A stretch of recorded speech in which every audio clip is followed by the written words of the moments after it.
What's up, you guys? My name is Carson Rouse, and welcome back to Business Buzz, where we focus on business, entrepreneurship, and investing. Today, I'm going to be taking you through the 4 best business ideas for high school students.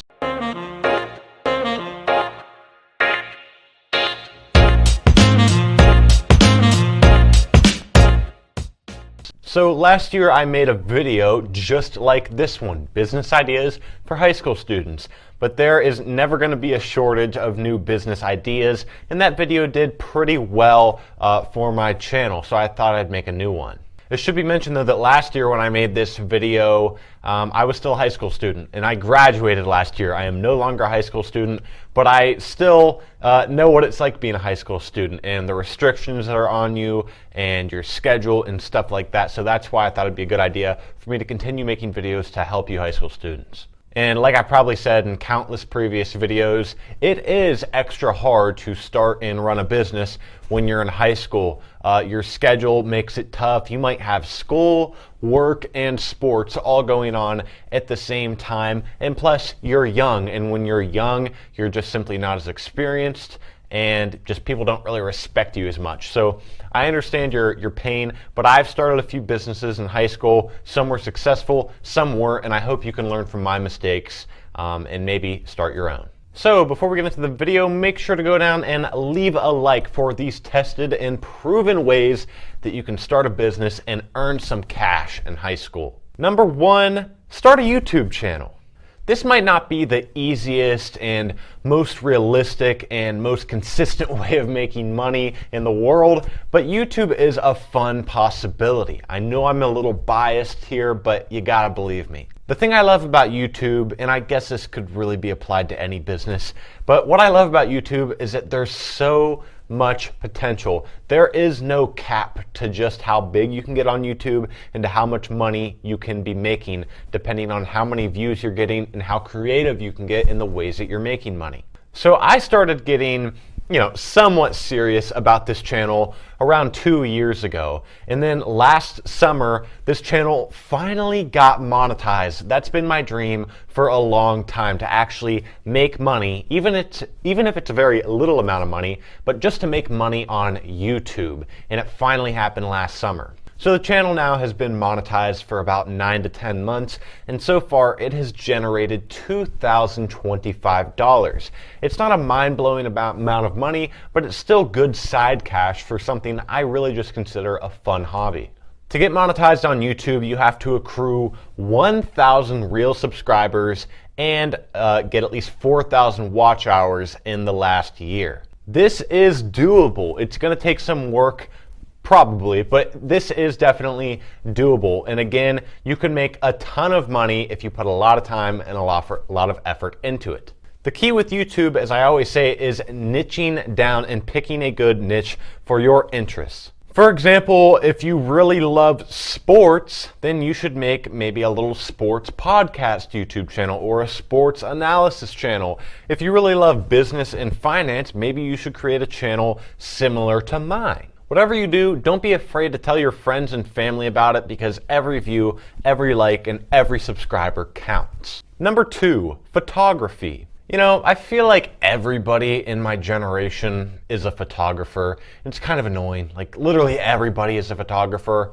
But some of the successful photographers that I know actually pull in a good amount of money, and you don't need a ton of spare time to be a photographer. This is specifically great for our age group because we understand technology better than people who are even 25 years older than us. We are in the prime age group to become a good photographer. I recommend photographing events, and especially for you high schoolers out there, which is what this video is designed for, senior pictures. 90% of seniors get their professional senior pictures taken. At least they did at my school. And I know there are a few high school students who are actually taking some, and some other high school students were hiring them to do so.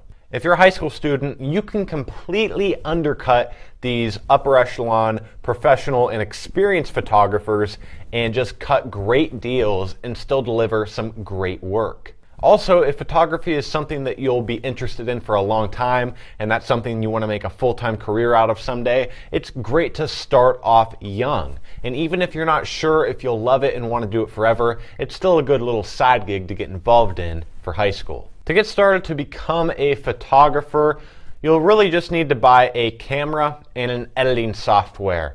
You really only need a few things, maybe a lighting kit, just like for YouTube, but it can rake up in price if you want to get a really nice camera and really nice equipment, but you don't need to go spending the whole barn, maybe $1,000 or $2,000 at most. Number 3, mow the lawn. This is kind of cliche. I mean, like, I don't know, I feel like every billionaire out there always says, oh, you know, I started out mowing lawns when I was in high school. But it really is a great gig to get yourself into. And let's be honest here, a lot of the people who are hiring people to mow their lawns are old/rich people. And old/rich people would love to hire a young high school kid like you who's, you know, taking on entrepreneurship.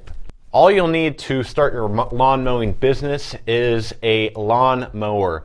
You could buy a cheap one for a few $100 maybe, or even less, but I would recommend saving up a lot of money and getting a commercial grade lawn mower for a couple $1,000s at most. Because again, a lot of the people who are hiring those to mow their lawns have huge yards, and if you're going around with a push mower, well, it's probably not going to work out so well for you. To advertise yourself for this business, as I always say, just go on Facebook. Go to Facebook Marketplace, join a few Facebook groups, something like that, just to get your name out there. You can start a Facebook page, an Instagram page, but most importantly, word of mouth. That's the best advertising there is, and if you can just gain a few clients and make them happy, they'll start talking to their friends, they'll refer you, and you'll continue to get more business. The great thing about a lawn mowing business is that once you secure a client, you're making consistent money. Because let's say you charge somebody $20 to mow their lawn.